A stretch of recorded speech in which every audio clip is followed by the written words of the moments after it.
Assalamualaikum warahmatullahi wabarakatuh. Bismillahirrahmanirrahim. Nahmaduhu wa nusalli wa nusallim ala rasulil karim, amma ba'd. Rabbi shrah li sadri wa yassir li amri wahlul 'uqdatam min lisani yafqahu qawli.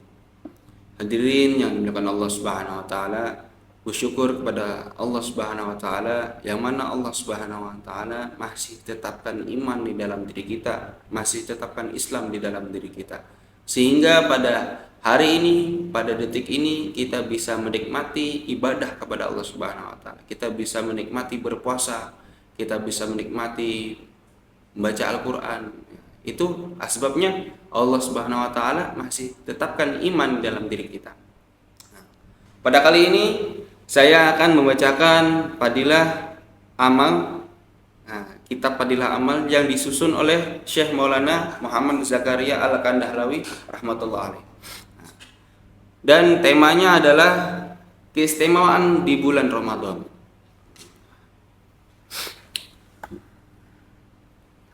Keistimewaannya apa? Ada hadis baginda Nabi. Hadis yang kedua yang berbunyi an Abi Hurairah radhiyallahu an qala Rasulullah sallallahu alaihi wasallam u'tiyat ummati khamsa khisalin fi Ramadan lam tu'tahunna ummatun qablahum khulufu fahis shaimi atayabu indallah min rihil miski wa tastaghfiru lahumul khitanu hatta yuftiru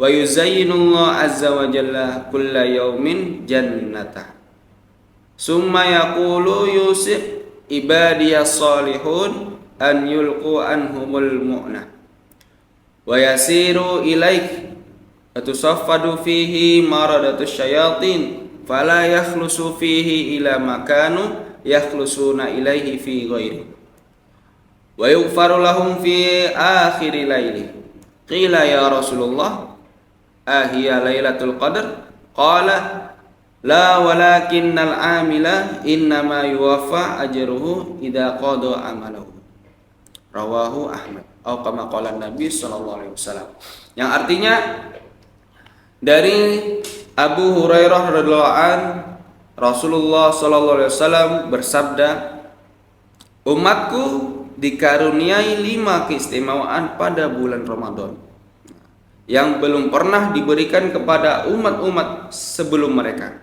Jadi ada 5 keistimewaan yang diberikan kepada kita semua.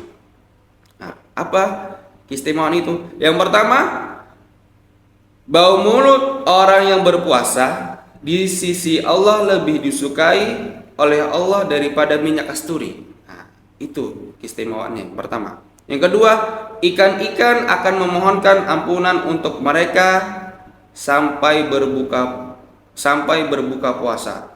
Nah, jadi semua ikan-ikan yang ada di dalam lautan mendoakan kita dari kita sahur sampai berbuka puasa.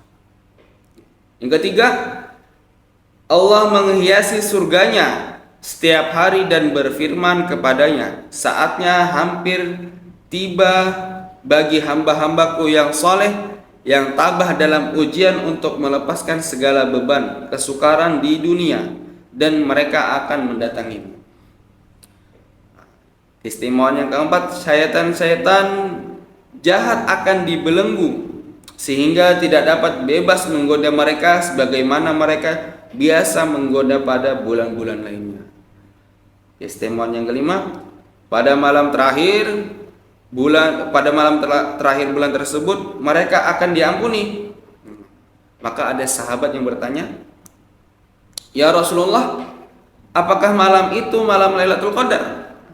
Maka beliau menjawab, bukan, tetapi seseorang pekerja akan diberikan upahnya jika telah selesai melakukan pekerjaannya.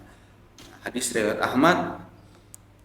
Faedah dalam hadis tersebut, Rasulullah SAW menyebutkan di dalam hadis di atas tentang 5 karunia Allah Subhanahu wa taala terhadap umat ini yang tidak diberikan kepada umat-umat yang berpuasa terdahulu.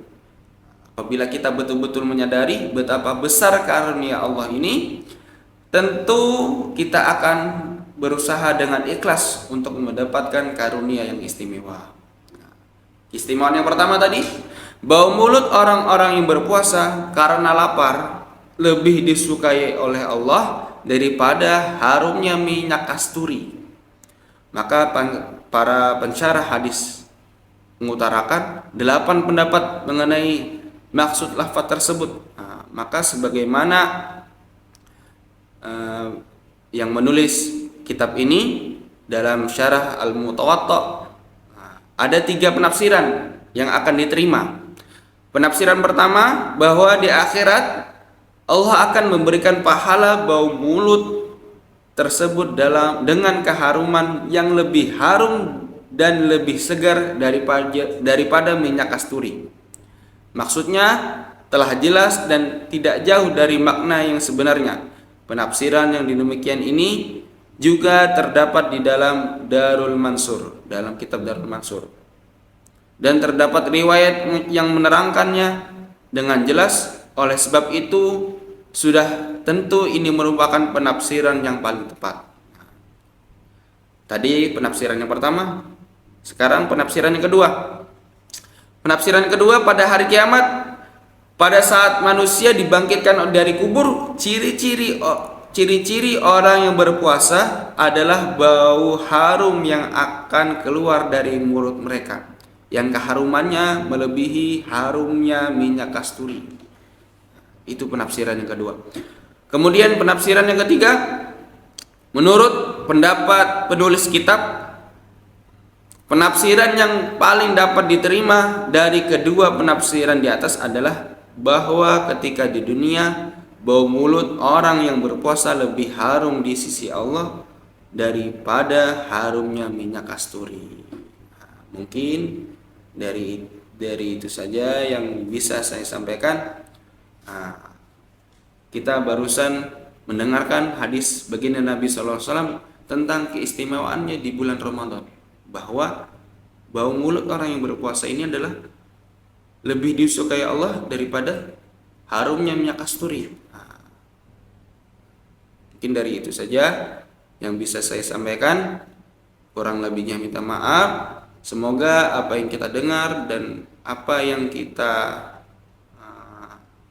amalkan pada hari ini, semoga kita bisa menyampaikan hadis ini kepada orang-orang yang belum tahu, kepada orang-orang yang belum mendengarkannya. Wassalamualaikum warahmatullahi wabarakatuh.